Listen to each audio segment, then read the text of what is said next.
Welcome to Bleav in Colts. I'm Lawrence Owen. With me, as usual, is DeQuell Jackson. We just got through this week, and we have a game this Sunday to talk about, DeQuell, and it's a big one. Yeah, How is this a 1 o'clock game? Because it seems like this should be a 4 or prime time to me. yeah. This is one of those games where you get ready to. This is playoff. This has a playoff feel to it. This has a playoff tone to it, where both teams are in the thick of it. Well, the Colts are in the thick of it. The Buffalo Bills, they're 6-3 right now. They have more of a command in their conference, but this is a big pivotal game for both teams. And right now, the way the Colts are playing offensively, Jonathan Taylor is playing offensively. This is a matchup that everyone's going to be tuning in for, and I can't wait to see it happen. Oh, absolutely. Especially after kind of a letdown game by the offense against the Jaguars.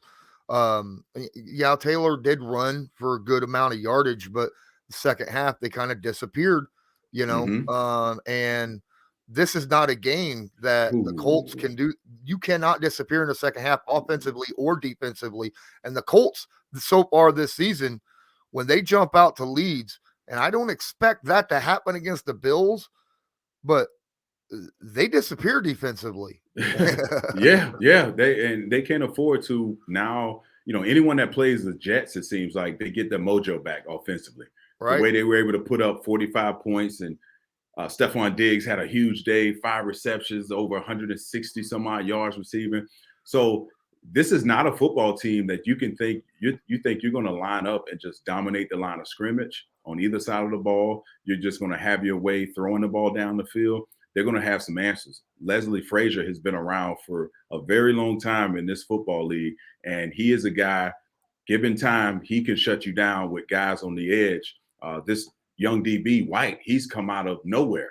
He's playing exceptionally well. So this is definitely a game that everyone's paying attention to for the Colts, because we've seen glimpses, and you just alluded to, we haven't seen them be able to jump out on the lead and continue to apply the pressure and keep your foot on the gas. And this is a football team in the Buffalo Bills. They're built strong defensively against the pass, against the run. You cannot afford to get behind early. And if you get a lead early, which it could happen, you got to be able to put them away, because this team is built for the long haul. Josh Allen has come into it. He's who we think Josh Allen will be, and how he throws the football. And Brian Dayball, they've had a they've had a great combination between play calling and executing on the offensive side. So the Colts, this is their biggest test of the season. This is going to tell me whether or not this team is ready. And right, again, I'll say it again. They're in the thick of this. They're in the thick of things. Whether if they win this football game, this gives the Colts an enormous amount of confidence moving forward to finish this tough stretch of football. And as well as we both know, in the month of November, this is when the great football teams rise to the top. Those good football teams wins close games, and they start to really, hone in to what they do best. We know what their DNA is. They know how to win close football games. So this is a huge test for both teams, more so for the Colts. Man, I don't know about you, but they got this right now. The betting over under right now for the total score is 50.5 points. I see this as an Mm, over game. I really do. The Bills are that offense can put points up in bunches. And the Colts, the last 8 weeks, believe it or not, y- averaging over 29 points a game. yes. Over Yes. 29 points a game. So Mhm. you take that. That sounds like an over to me. How about you?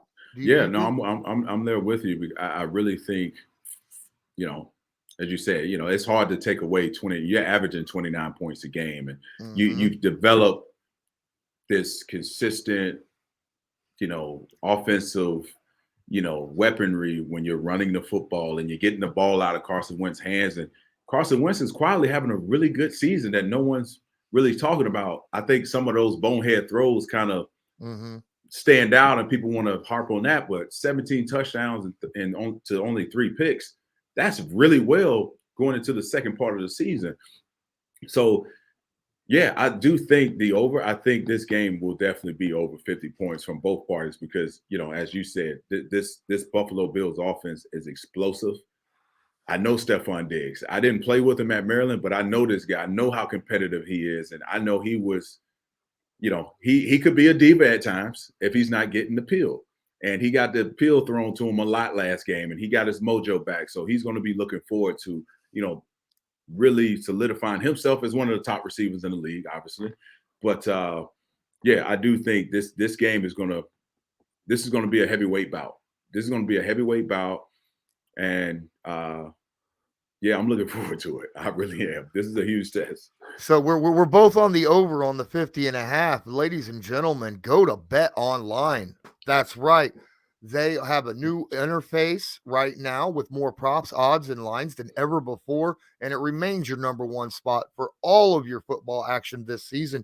I mean, come on. To me, the 50.5 bet over, that seems like a gimme. All right. Yeah, that seems like Yeah, to me, it yeah. seems like a give me. And then, of course, if you're into other stuff, you like basketball, baseball, hockey, boxing, you into boxing? We already talked about it earlier this week. All right, Frank Gore and Darren Williams, right? Well, there's going to be some money thrown around on that. You can go bet on that on Bet Online as well. Head to the new updated desktop or mobile website to sign up today. Receive your 50% welcome bonus on your first deposit. Just use the promo code Bleav50 to receive your bonus. Now, we're talking about this offense. Bills offense could be without their starting right tackle due to COVID. Looks like more and more chance that Spencer Brown will be missing in this game. How big of an impact is that going to be for the Buffalo Bills? Huge deal.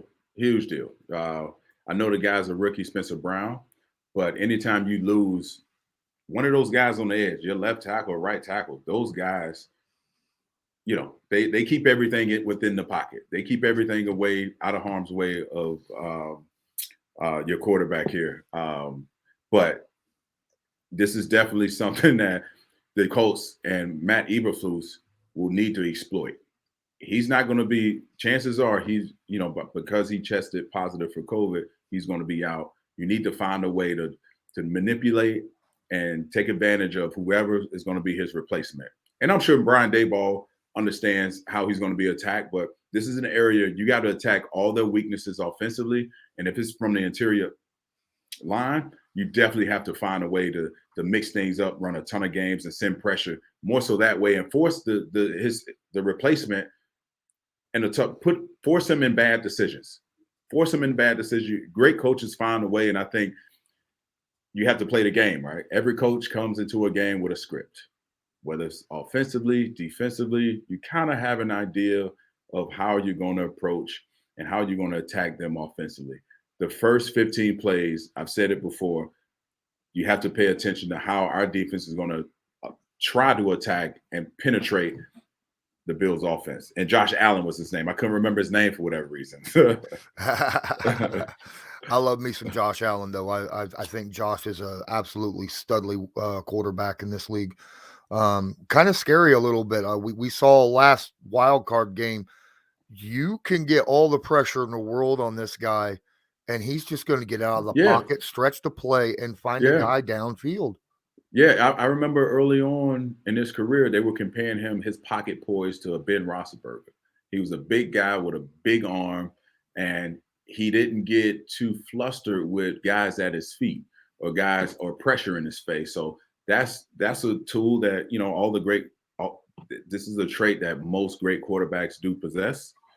So, I think this will be another test for Josh Allen, knowing that he's out his right tackle. He's going to have to step up and probably stay in the pocket a little bit more and kind of protect whoever is replacing Spencer Brown. Yeah, most definitely. But it's not like Josh only has Diggs to throw to. I mean, he's got a ton of receivers out there. You got McKenzie, you got Davis, you got this one slot receiver that for some reason, somehow, every time you turn around, you're looking up and go, how did Cole Beasley get that wide open? You know, and then Listen, don't forget there's yeah, Emmanuel Sanders too. right. That can stretch the field. You know, Yeah. Cole Beasley has been probably he's so underrated. You know, Mm-hmm. he's just so underrated, that slot position, and he's in that class of the Wes Welkers and Mm-hmm. all the great slot receivers that's ever walked in this league. And Cole Beasley is a great complement to what they are able to do on the outside, like you mentioned, to Emmanuel Samuels and Diggs. So they have the firepower. They have more than capable guys. This team is built the way a team, you know, before the season begins, like, okay, we need to be great in these areas. We need to be able to stop the run. We need to be in top 5 and stopping the run. We need to be top 5 against the pass. And this defense are both of those. They're third against the run in yards per game and yards to carry. And they have the number 1 passing defense in the league. You know, and Leslie Frazier, that's indicative of his DNA on any defense. Yeah, definitely. Now, one thing that the Bills don't do well generally is run the football. Oh Now, yeah, last week yeah, against the Jets, they ran the football pretty well, but that was an anomaly. That's like yeah, the right. first time I've seen this running game actually work in 2 years. So, will are the Colts going to really? If you were Indy, would you focus much on worrying about the run defense in this game, or would you be more No, worried about no. affecting Josh Allen in that pass game? I think you have to stay true to what got you here, right? And offensively for the Colts, Jonathan Taylor, when he's rushed over 100 yards this Mm-hmm. season, it's equated to wins. They haven't lost when he's been able to rush over 100 yards. So you have to keep that formula what it is. But we have a great offensive line. This offensive line can handle this defensive line, and I don't care what stats are stats. But you know, you brought up a good point before we started here. This Bills defense has only faced one credible running back in Derrick Henry. And Derrick Henry was Derrick Henry, who we thought he would be. He rushed for over 130 some odd yards on 20 some odd carries. So we don't know. The jury's still out. Can Mm-hmm. they withstand an offensive attack on the ground with Jonathan Taylor and the guys we have up front leading the charge? And I think we have a great chance. You don't go into this game and scrap everything. Oh, no. You may be top in the league, but you still got to go out here and play the game. You still got to strap up. You still got to put your hard hat on and all those different things and stop us. So offensively, I think we stay true to who we are. Defensively, we got a lot of This scares me. It scares me. It really does. With our secondary, and we all know the Bills aren't going to be committed to running the football. That's not what they do. Brian Daboll and Josh Allen, they want to get those chunk plays. They're an explosive offense. And I'm telling you, I've been in those locker rooms playing explosive football teams. And what they're saying in that locker room right now on the defensive side of the ball is we have to limit the amount of chunk plays we give up and force them to go the long, hard way. Force them into check downs, force them into throws on the sideline. If you can keep Emmanuel Sanders from stretching the field, Stephon Diggs for getting those big chunk plays down the field, and also as an offense controlling the time of possession, because you also got to play the game against Josh Allen as well. Keeping him off the field is playing defense. So just to think you're just going to line up and think you're just going to bully this team, no, you got to be more strategic than that. So I got a couple questions off Twitter. Colts loyalist wants to know, do you think that our secondary / safeties can hold up against the Bills receiver plus Dawson Knox? My heart says yes. But but again, this is the test we've been talking about. This is the test all season long. We've come close. We played the Rams close. We played Seattle close. We played some good teams very close. We've been up on Baltimore, lost a 19-point lead, towards the end of the game. So this team hasn't shown it can go out and dominate and play the way they played against a Jacksonville or a Jets. So I'm scratching my head on this. I don't know if I have an answer. I know what my heart tells me, but they haven't proved it yet. And this is the game where if you ask me that question next week, I probably have a more definitive answer of how they played. But right now, that's tough to call. I don't know. What do you think about it? Well, I'm indifferent. in my opinion, I think skill wise, I think we have the guys to match up. Mm-hmm. But now it kind of rolls into the other question from Company Eagles, who says that this is looking pretty much like an even matchup, except for the fact that the Colts, that soft zone that they play, and that defense Yeah. is a bit too Yeah. often going into be a difference Yes. in a game. And Yes. this is a game that the Colts cannot play that soft ass defense against, Yes. because these guys are going to go out there and find. Cole Beasley will find every open spot in that zone Yes. like that. Yes. So the zone pressures. I mean, you listen. The Colts are coming off of 10 pressures, 3 sacks last game, 2 or 3 sacks last game, which is great. But we know it wasn't against a quality opponent like the Bills. That's what scares me. In order to beat really good football teams in this league, you got to go man on man. You know, who's better, him or me? And the zone works. Don't get me wrong. It allows your defense to fly around. It allows guys like Darius Leonard to use that tomahawk punch when, in zone coverage, to be able to see the ball thrown from the quarterback and see where it's going. It allows your pursuit to be where it needs to be. However, those guys get paid. I say it all the time. Those guys get paid. So they need to earn their paycheck.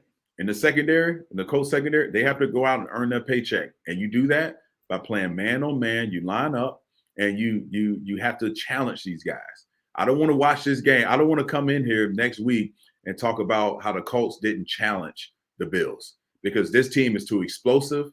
They're too elite at the skill position to just think you're going to line up in zone and beat a explosive offense like the Bills and how well Josh Allen has been playing. So that frustrates me. It's frustrated me all year. You have to be able to just line up. And what that tells me is, because I know Eberflus, this is his scheme, but you have to put trust in your guys. Trust them. Trust them that they can line up and play and compete with the best of the best. That's the only way to get validation. That's the only way your team is going to walk away, win, lose, or draw, with some confidence, saying that, you know what? We have a good football team we're playing. We challenged them. And you know what? It may work in your favor, because this defense has shown to be opportunistic. They create turnovers. They lead the league in turnovers.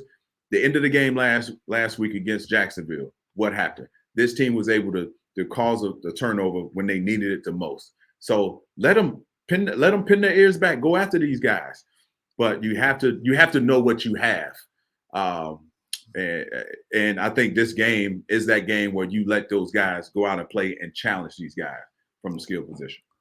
So the last question is going to come from Real Goat Jones, at Real Goat Jones on Twitter. That's a very interesting name. Kudos to you. He wants to know if it's a bad observation he thinks that Stephon Diggs does the majority or a lot of his work on deep crossers. So do you think that a lot of single high or double high, what kind of safety coverage Great question. would you use to stop something like that?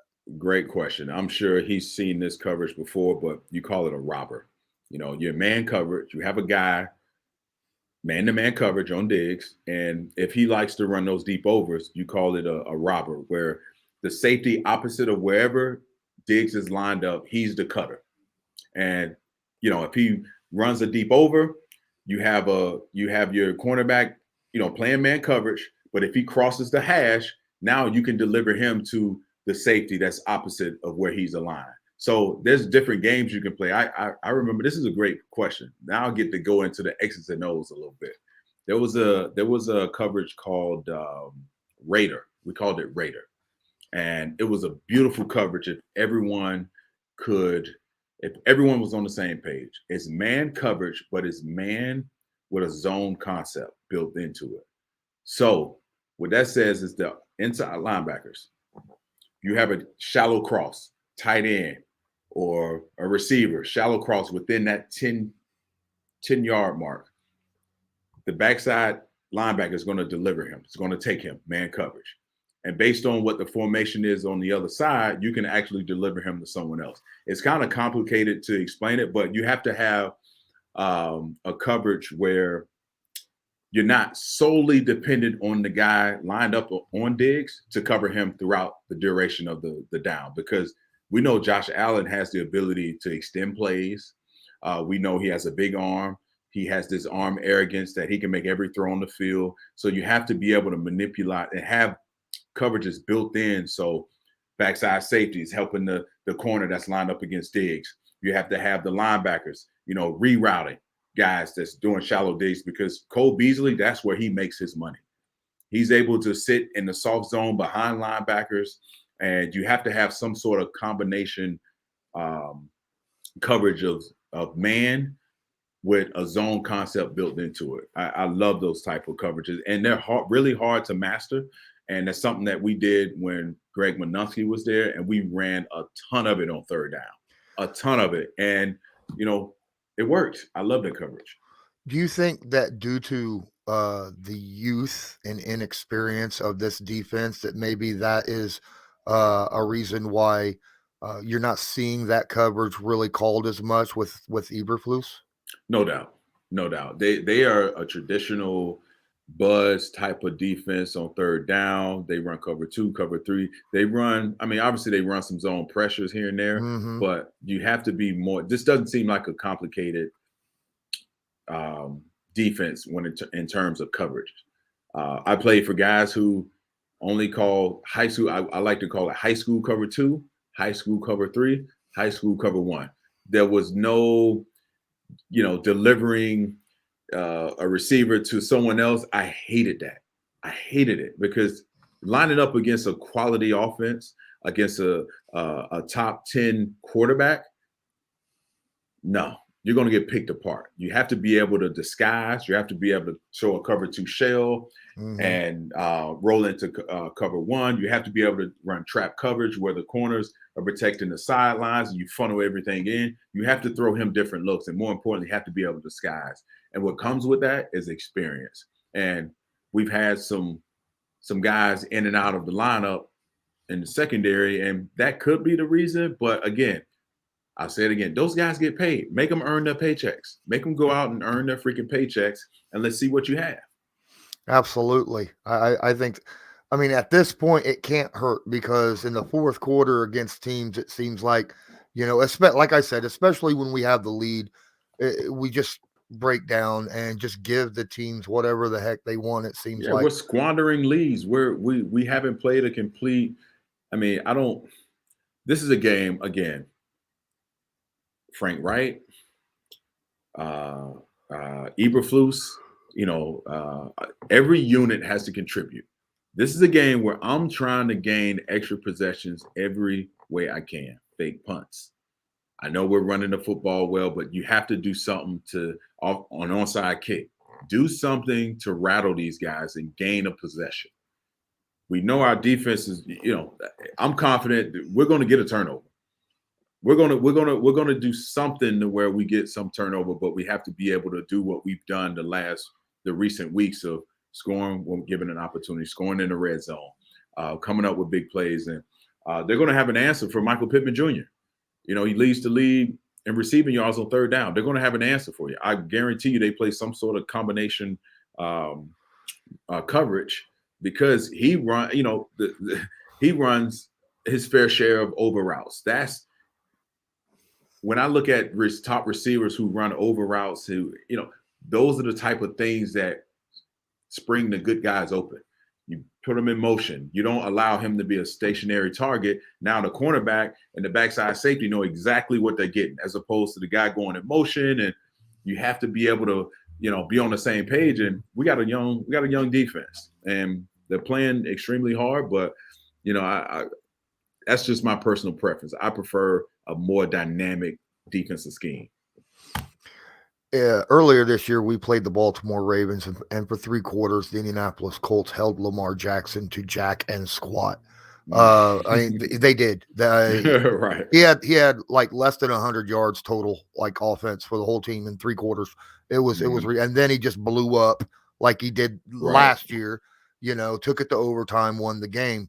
But the way they did that was a beautiful scheme when it came to getting pressure on him, where the ends would only go as far back as the quarterback drops. They would not go Yeah. further past that. And they Yeah. would keep their pad levels up so they could Yeah. see exactly where the quarterback is. And then Yeah. when the quarterback takes a step and makes a move, they would move with him. And they kept him contained. Is this a game where you bring that back against a guy like Josh Allen? I think that's a great observation. I think to some degree, because he's able to extend plays, but again, you don't want to stifle the rush. Mm-hmm. You want to be able to allow guys to. You don't want to harp on it too much, because anytime you do that, guys will stop their rush just to do what the coach said. Yeah. And so you don't want to stifle the rush, but you know what helps that? Running games. The defensive end, you run a game with the tackle, and now your defensive tackle is looping out. So it's giving guys multiple looks, and you're not just stationary targets. You're in your lane, and it's easy to pick up. It's easy to read from a running back standpoint, who's the extra blitzer. So I do think you have to add that into the equation, especially when you're playing a guy like Josh Allen, because he is mobile. He is mobile. He can extend plays. He's the quarterback that everyone wants. That's mobile, big, can stand in the pocket, poised, can make every throw down the field. So I do think an element of that is very important for this game. So you also like the idea of I haven't seen a whole lot of stunts from the Colts this No, year. you don't. You don't see a lot. You do not see a lot, and it comes with experience. Robert Mathis was a guy who, oh, to see these guys, Lawrence, to see the defensive line work on games, they call them games.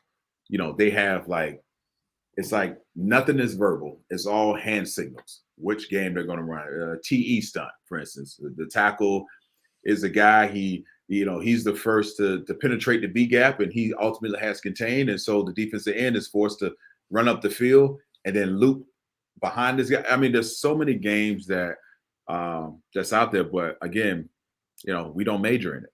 We don't major in it, and that's not what we've done. And we try to rush with our four, and we bring zone pressure. And what I haven't seen a lot of is Kenny Moore. Our nickels pressuring off the edge. And I think he's one of the better DBs that are blitzers in this league. He's a tough, small, compact guy. I need to see some more of that. I need to see some more of that and bring that back and give Josh Allen multiple confusing looks. And Eberflus knows this defense, and there may be a reason we haven't seen much of it as of late. You're probably simplifying some things. You want guys to all be on the same page. You want to minimize the mental errors, because as a player, we all know after each and every game, you have a call sheet. It's this long. If you have 75 plays, Lawrence, you have 75 plays, and you have a plus or a minus. And on the minus, it tells you what you should have done. The pluses, you could have done this, but you either made a tackle, made a play, you're in the right position, or what have you. So, the Colts. This is the test. This is the test this year of all the games, all the injuries that you had to overcome early in the season. You get some guys back healthy. Carson Wentz is playing well. Jonathan Taylor has his legs underneath him. Every game I expect him to have an explosive play. And let me say this, Lawrence. No one's really, maybe it's the Derrick Henry effect, but no one is talking about Jonathan Taylor in the MVP race. Maybe I could be crazy, but I do think he deserves at least the conversation of a guy. Without him, this football team looks a lot different. Oh, no lie. You are dead on with that one. And that's what it means. MVP, most valuable player to the team. It's not just like the best player in the NFL. It's how important you are Right. but also MVP race. tends to go with winning teams, Mm-hmm. right? And Mm-hmm. I think that they just reached 500. So, Yes. Yes. it might be they're waiting to see how Indy does Mm-hmm. against the next two opponents, because the next Yep. two opponents are going to say a lot about Indianapolis. Absolutely. Absolutely. And Carson Wentz, the reason Mm-hmm. they went out and Frank Wright would say, you know what, this guy is the guy that can pick up the slack and get us over the hump. We have a championship caliber roster. Uh, but I do think you're right. You have to win those big games. You have to win those meaningful games. And heck, if they come out and play well and dominate this game and win in the fashion that's they've been accustomed to winning these last few weeks, don't be surprised if Jonathan Taylor creeps up in that conversation of MVP, because he means more to this team than I think a lot of people are giving him credit for. Yeah, I think so too. Guys, I'm going to tell you right now, if you're listening to this, keep your pause it. Pause this right now, because the NFL popularity contest is underway right now. All right. So pause this, go to NFL.com, go to Pro Bowl voting, and go vote all your Colts in there, because you know that the Tennessee Titans are going to go out there and vote all their guys in, and the Bills are going to go out there, support your team, vote for your Indianapolis Colts, then come back here and continue playing this out.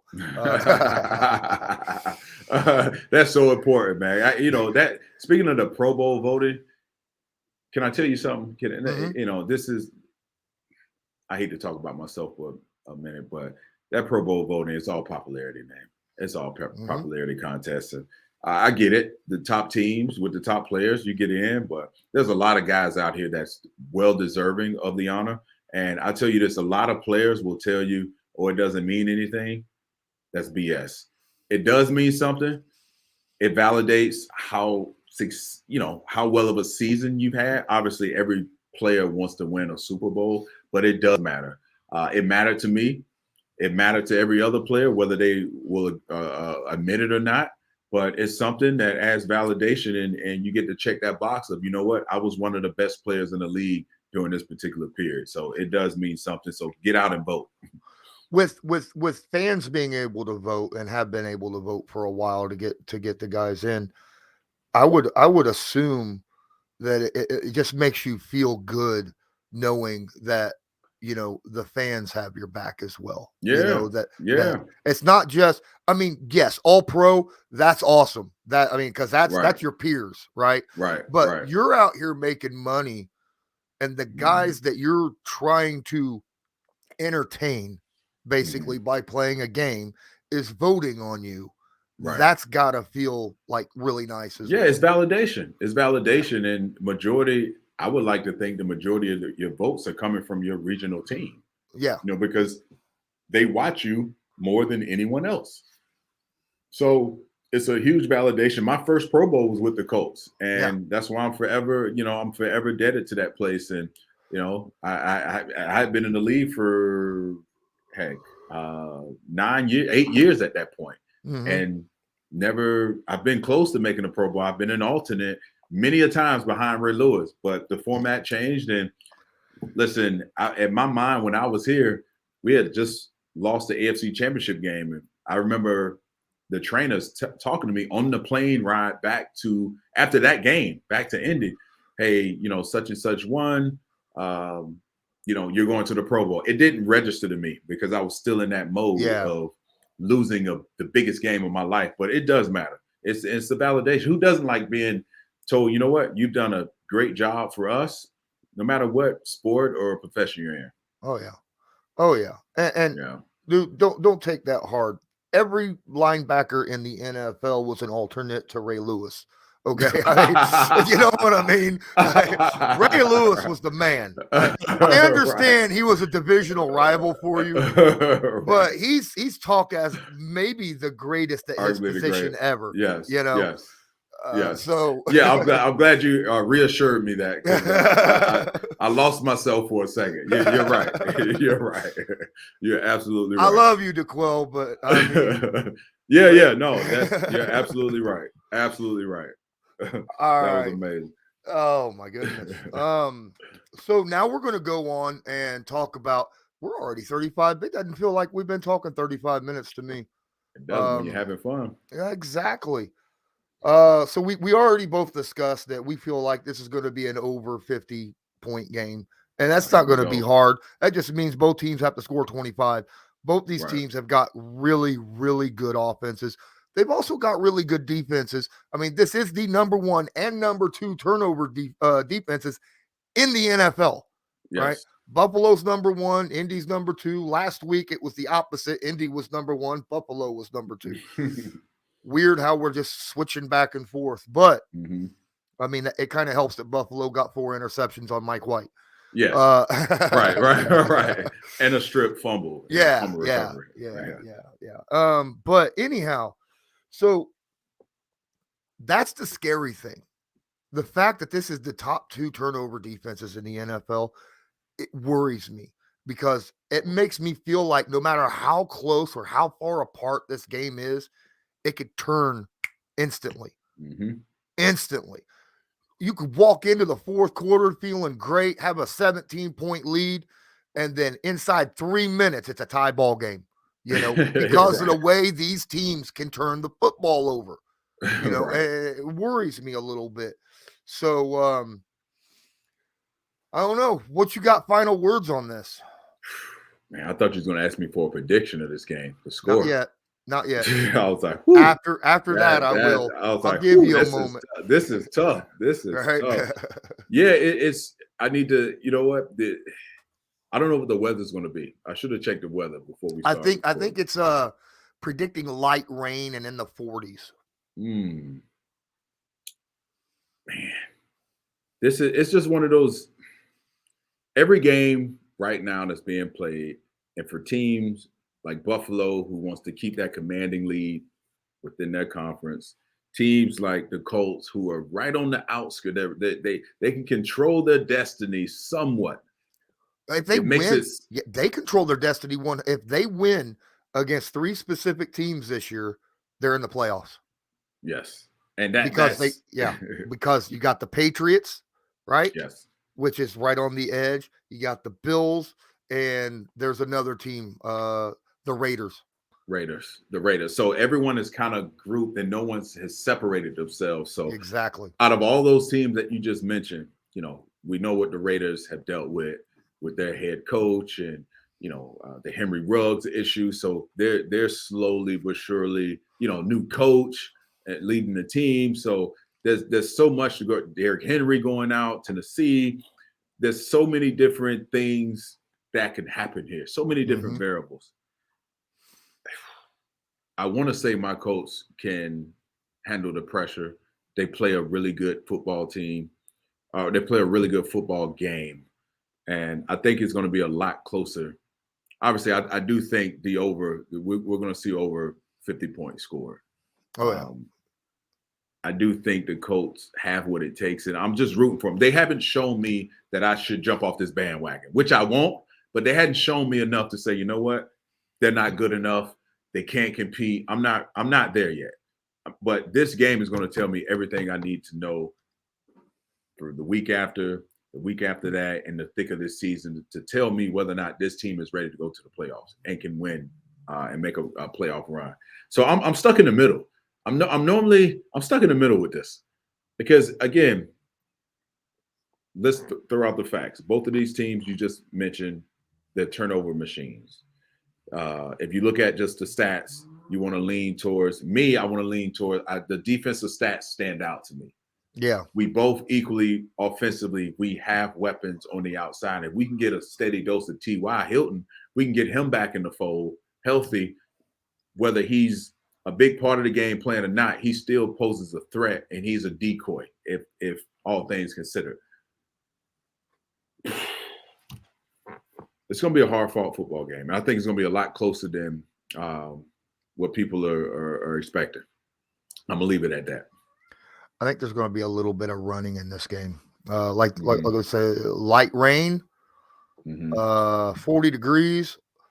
Now, the last time it was rain, the Colts made San Francisco look foolish. But then again, that wasn't light rain. That was a lot of rain. So, but when it's cool and raining, 40 degrees and rain, that sounds like a running game to me rather than a passing game. But we thought the same thing against San Francisco, and Carson Wentz just like, I don't care, go get Yeah. it, Pittman. Yeah. Either catch it or draw the PI, one or the other. Right. And you could legitimately, but man, I don't want him doing that against guys, No. the Trey No. White and them. No, Yeah. please don't do No. that. Jordan Poyer. No, Yeah, we can't. Hyde. Yeah, Yeah, we can't. Yes. Yeah, you're absolutely right. Not against this defense, not against this passing defense. Mm-hmm. We don't want to be in a position where Carson Wentz feels like he has to make the play. Because listen, I know he's made some errant throws here and there, but those one mishaps can cost you the football game. Mm-hmm. And inclement weather, things are kind of slow and it's slippery, and this is an indoor football team. You're playing now. The weather's starting to change. Now we're starting to see how this team will react in not ideal circumstances. They passed one test, but it was the San Francisco 49ers. Buffalo. Buffalo is playing at home. They're coming off a big win. They put up a lot of points. It's going to be a dogfight. I'm hoping for a dogfight. Yeah, me too. I still think that there will probably be 2 turnovers by each team minimum. It's just one of those games that I see that both these teams are aggressive at attacking the football.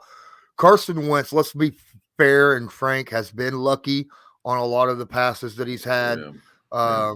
Where I don't want to see another left-handed throw. I better not see another left-handed. A left-handed throw against this team is gonna. Yeah. No, yeah, that's a Jerry Hughes touchdown. Right. Don't need those. Right. And their averages, they're getting after the quarterback. They're 2 sacks a game. Yeah. So these guys are an ideal defense that applies pressure.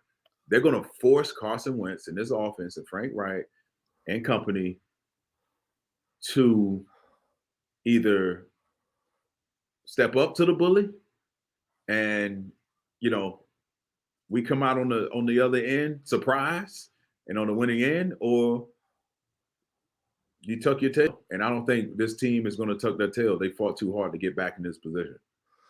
Yeah, I mean, come on. Listen to the names they have on the defensive line that they flip them so much. Greg Rousseau, the rookie. Ed Oliver. We all know Ed Oliver. Star Lutulele. Jerry Hughes. Mario Addison. Vernon Butler. AJ Epinenza. These are all really good defensive linemen, right? That just move and flip in between each other.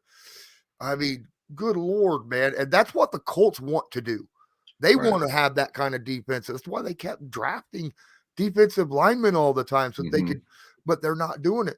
You got a mummified DeForest Buckner out there on the line with like 15 different. Did you see his injury report? There wasn't enough room to list all the injuries he had.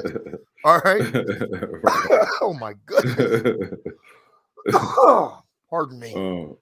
Still dealing with the sickness, trying to recover, so I apologize for the cough. I'm gonna throw out my prediction. Now, this is a loose prediction. Like I said, I expect some turnovers. I hope the Colts are on the positive end of this spectrum. I'm gonna go 31-27 Colts. Yeah, I was thinking a little. I was thinking a little higher. I was thinking, go ahead. Well, not much higher. Not in the 40s, anything like that. But you said 21. No, 27-31. 27-31. Yeah, I was around like 34, 31. Not much, but I do think, with the weather, I think we're going to try to hold true to running the football. It's going to eat some clock, and I think we see a new team. I think slow, as much as I keep talking about, I'm talking myself into seeing a team that plays 4 quarters and they surprise us. It's about time. It's 11th game of the season.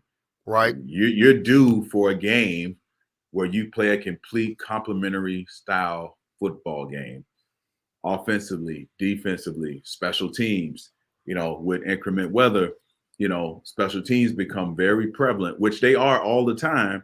But, a botched punt here and there, we were able to get a block punt last week. So, Bubba Ventrone, I played with him before. So, he's a sharp guy. But yeah, I'm leaning towards 34-31 Colts. I think I'm believing in the Colts right now. Yeah, I got Colts 31-27. This is the first time I think all year that your prediction had a higher score than mine. That's odd. Yeah, Even I when we go think low, you go yeah, lower than I do. yeah, I So go low. And I've been off. Like I don't even want to check those stats. But you've been spot on, and I was like, you know what, I I hope gotta at I'm this spot point. on this game because that would be a fun game. 30s to 30-ish Yeah, game, yeah, 60 yeah. point game. That'd be a fun game to watch. Yeah, I, it will be, and I don't know if we. I hope T.Y. Hilton can come in and he's that one guy that you haven't seen a lot of this year, and if he comes back and you throw Buffalo a wrinkle, because if you're on that defense, you identify your targets, right? Michael Pittman Jr., we know what he brings. Jonathan Taylor, we know what he brings. The offensive line, we know how dominant they can be. Carson Wentz, they're probably saying the same things we are, Lawrence. Let's force this team one-dimensional. Let's force them to put the ball in Carson Wentz's hands. So now our pass defense can come to light and we can create these turnovers. mm-hmm. So, and if you add in a wrinkle like T.Y., he has a big day, it catches him off guard, and now things kind of open up. And, Jonathan Taylor has the day that we expect him to have. He has a huge test. The guy, everyone is going to be battle tested and everyone is going to be evaluated. We're all watching this football team and say, you know what, we're 5-5. If we need to get this football, this is a must win. This is a playoff feel to it. Well, yeah, they haven't beat a team that's got more than 3 wins. No. They need to win this game. Need to Yes. prove it, Yes. not just to us, but to themselves that they could defeat a quality football team. And Right. this is the perfect time to do it. They've had all year to get those injuries out of the way, get their, kind of coalesce with one another, understand the players around them, understand the playbook, the coaches, all that. They've had 10 weeks of all that happening. It's time to bear the fruit. Okay. Yes. There's no more victories right now. No. Those more victories, they're gone. You have to win or you go home. Yep. You win or you go home. And in November, every great football team starts to win those close football games. They start to make a run. Robert Mathis was my tutor and what football team should look like. I had no idea coming from Cleveland. He's like, hey, November hits. It was like a sense of urgency around the building that was something that I had never experienced before. Frank Wright and that coaching staff, I'm sure they're applying that pressure on these guys. Like, hey, listen, this is always that moment of the season where, it gets tough mentally. It gets tough physically. And you got to still go out and understand the task at hand to go out and put together a complete 60-minute football game. And I think they have to do it. Time is running out. Yeah, it is. It is. Very, very tight window for the Indianapolis Colts, sitting at 5-5, a half game currently out of the AFC playoff picture. This was Bleav in Colts, brought to you by Bet Online. I'm Lawrence Owen. That was the Quell Jackson. And as usual, go Colts. Go Colts.